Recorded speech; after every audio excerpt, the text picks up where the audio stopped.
muri iki gihe ubutunzi ku rwego rw'isi n'akarere Uburundi buherereyemwo bubandanya buhungabanywa n'ibihuhusi bitandukanye, kukaba nkako bivuye ku ngorane ziri mw'ihanahanwa ry'ibidandazwa ku rwego rw'isi.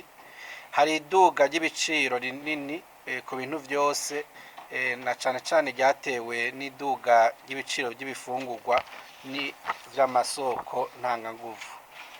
Tugereranije no mu mpera z'ukwezi kwa Nyakanga uyu mwaka wa 2022, mu bihugu biteye imbere urugero rw'iduga ry'ibiciro rwashitse ku bice 10.5 kw'ijana, mu gihe urwo rugero rwari ku bice 4.6 kw'ijana mu kwezi kwa Nyakanga umwaka wa 2021. Mu karere ka Afrika y'ubuseruko, ibihugu hafi vyose vyararenze urugero rw'icitegererezo rw'ibice 8 kw'ijana rusanzwe rutegekanijwe nk'urugero ntarengwa kugira ngo ibihugu bizoshobore gushinga ifaranga rimwe.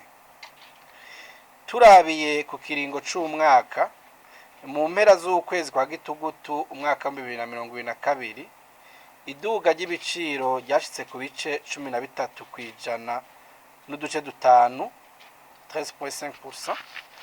Mu kurangura rero umurimo wayo nyamukuru wo gucungera ukudahungabana kw'ibiciro, Ibanki ya Repubulika y'u Burundi irakurikirana ku musi ibiharuro vyerekana urugero rw'iduga ry'ibiciro kugira ngo ifate ingingo zibereye hakiri kare.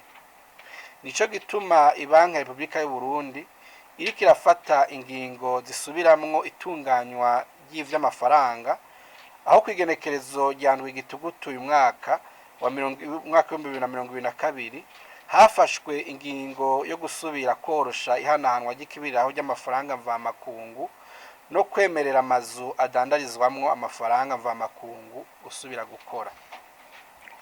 Inyuma y'ukwezi kumwe izo ngingo zibiri zifashwe, amafaranga mvamakungu ava hanze y'igihugu yiyongereye incuro 115 kw'ijana, 15%.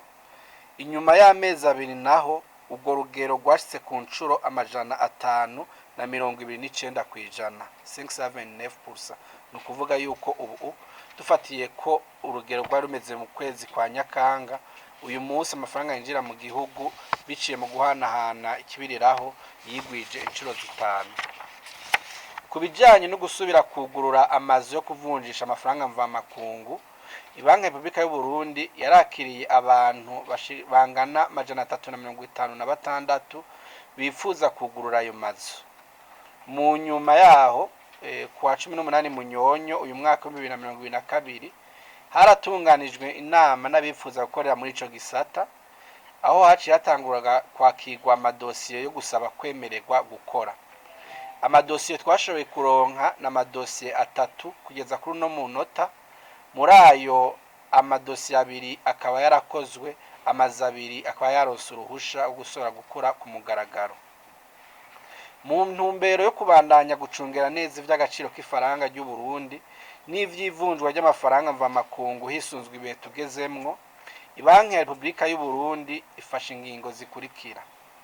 Bwa mbere, ingero zitandukanye zahora zikoreshwa n'amabanki y'ubudandaji mu kudandaza amafaranga mvamakungu zifatiye aho ayo mafaranga yaturutse zari mu ngingo 2 RC 20 ya Banki ya Repubulika y'u Burundi yo kuwa ndwi Ruhuhuma umwaka wa 2020 zirahagaritswe. Kuva ubu amabanki y'ubudandaji azohora akoresha urugero rutarenga ibice 2 kw'ijana, hongewe ko amakomisiyo ubwo rugero ntuzorenga ibice 5 kw'ijana.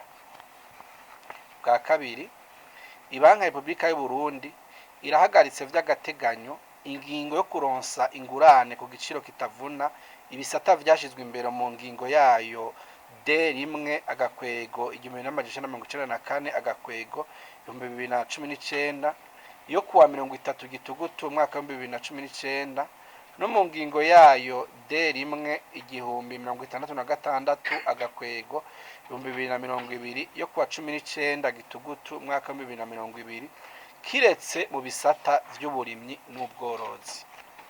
izindi ngingo zizogenda zirafatwa zizoba ziramenyeshwa hageze. Bigiriwe i Bujumbura igenekerezo rya 9 Kigarama mwaka wa 2022. Murakoze.